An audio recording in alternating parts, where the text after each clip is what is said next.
ህገወጥ ቤቶችን ወደ ህጋዊ መስመር የሚያስገባ አዲስ አዋጅ ጸደቀ። በየዕለቱ ትኩስና ታማኝ መረጃዎች እንዲደርሷችሁ ቪዲዮውን ላይክ እና ሼር እንዲሁም ሞገር ቲቪን ሰብስክራይብ በማድረግ ይቀላቀሉን።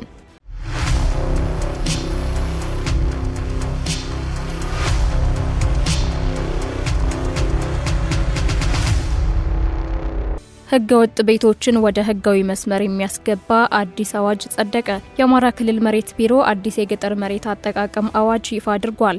የመንግስት ሰራተኞች በውርስና በስጦታ መሬት ማግኘት ይችላሉም ብለዋል አዋጁ። አዲሱ የገጠር መሬት አስተዳደርና አጠቃቀም አዋጅ 6 ወሳኝ ነጥቦችን የያዘ ሲሆን የመጀመሪያው የገጠር መሬት አስተዳደርና አጠቃቀም ህጎች ያልነበሩና የገጠር መሬት ባለይዞታዎችን መብትና ጥቅም ለማስፋት በግል ይዞታ ላይ የለማን የማይንቀሳቀስ ንብረት መሸጥና ማስተላለፍ እንዲችሉ ይፈቅዳል። በዚህም መሰረት በከተሞች ዙሪያ ከሚገኙ አርሶ አደሮች መሬት ገዝተው ቤት የሰሩ ዜጎች በአዲስ ውል ቤታቸውን ህጋዊ ማድረግ ይችላሉ። በሁለተኛ ደረጃ የገጠር መሬት ባለይዞታዎች መሬታቸውን በስጦታም ይሁን በውርስ ማስተላለፍ የሚችሉት በገጠር መሬት አዋጅ ለተፈቀደላቸው የህብረተሰብ ክፍሎች ነበር። ይህ ከቤተሰቦቻቸው መሬት የማግኘት መብት ሊኖራቸው የሚገቡ የህብረተሰብ ክፍሎችን ጥቅም ገድቦ ቆይቷል። በአዲሱ አዋጅ ግን የመንግስት ሰራተኞች ከቤተሰባቸው በውርስና በስጦታ መሬት ማግኘት እንዲችሉ ይፈቅዳል።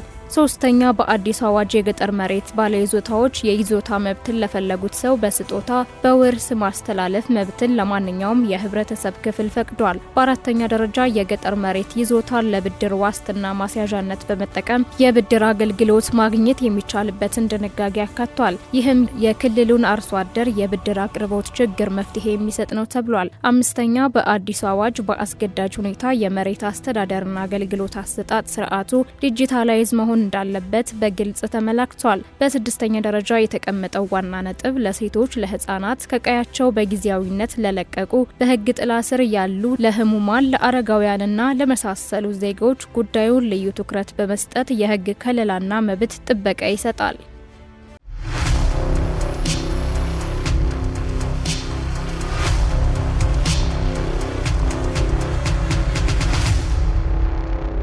የባህር በር ለማግኘት ትውልዱ ዝግጁ ይሁን በማለት ሜጀር ጀነራል ተሾመ ገመቹ ገለጹ።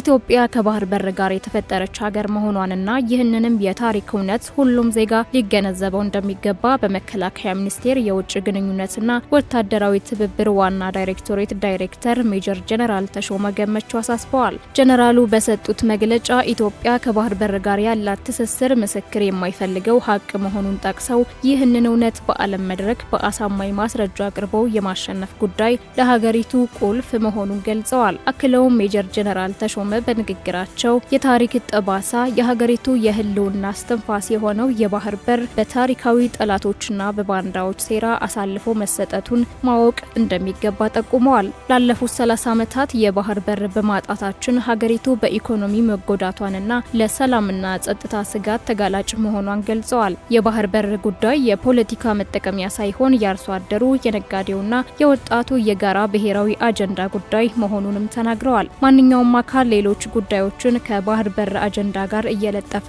ለማደናገር ቢሞክርም ኢትዮጵያውያን ሳይዘናጉ ለብሔራዊ ጥቅማቸው ሊቆሙ እንደሚገባ ጄኔራሉ ጥሪ አቅርበዋል። የአሁኑ ትውልድ በሴራ የታጣውን የባህር በር ለማግኘት ራሱን ከመቼውም ጊዜ በላይ ዝግጁ እንዲያደርግም አሳስበዋል። ኢትዮጵያ በሰላማዊ መንገድና በጋራ ተጠቃሚነት መርህ የባህር በር ለማግኘት የምታደርገው ጥረት ተጠናክሮ እንደሚቀጥልም በገለጻቸው ወቅት አመላክተዋል። በየዕለቱ ትኩስና ታማኝ መረጃዎች እንዲደርሷችሁ ቪዲዮውን ላይክ እና ሼር እንዲሁም ሞገር ቲቪን ሰብስክራይብ በማድረግ ይቀላቀሉን።